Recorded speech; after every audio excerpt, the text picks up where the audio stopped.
নমস্কার, আমি অনুময়। সকাল সকাল চলে এসেছি কালীঘাট মন্দিরে। দমদম থেকে সোজা মেট্রো করে চলে এসেছি কালীঘাট মন্দির স্টেশনে, অর্থাৎ কালীঘাট স্টেশন থেকে সামান্য একটুখানি হেঁটে আসলেই কিন্তু কালীঘাট মন্দির। যেহেতু আমরা একটু সকাল সকাল চলে এসেছি আর রোববার ছিল, ফলে ভিড়টা সামান্য একটু কম ছিল তুলনামূলক অন্যান্য দিনের থেকে, কিন্তু তাও কিন্তু প্রচুর পরিমাণে লোকের সমাগম ছিল। আর আমাদের আসতে একটু দেরি হয়ে গিয়েছিল, ফলে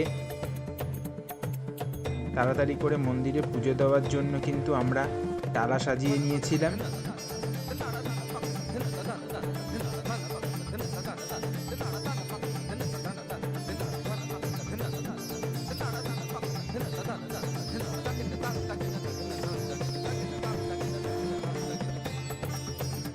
যেখান থেকে আমরা ডালা এবং ফুল এবং প্রসাদ নিয়েছিলাম, সেখান থেকে কিন্তু বলেছিল যে পান্ডাদের সাথে নিতে, কিন্তু আমরা পান্ডা নেইনি।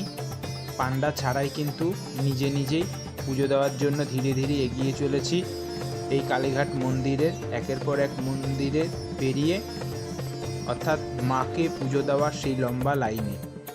এবং এই লাইনটা ছিল খুব একটা না, অনেকগুলো সারি সারি লোহার রডের যে সারি, সেই সারি দিয়ে, সেই সারির মধ্যে দিয়েই কিন্তু আমরাও লাইন দিয়েছিলাম ধীরে ধীরে এগিয়ে যাব মাকে পুজো দেওয়ার উদ্দেশ্যে।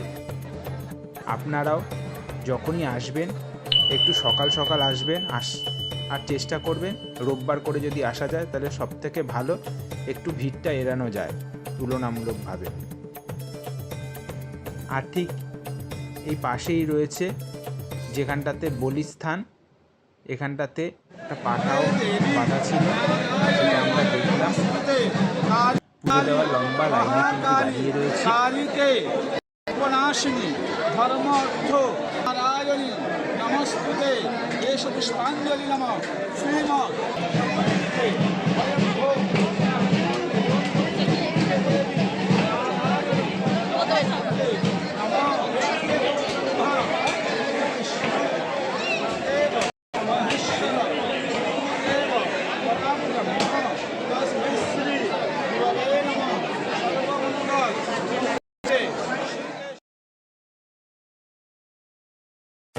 দীর্ঘক্ষণ ধরে লাইনে দাঁড়িয়ে রয়েছি এবং লাইন আস্তে আস্তে করে এগোচ্ছে, তার সাথে আমরাও ধীরে ধীরে এগিয়ে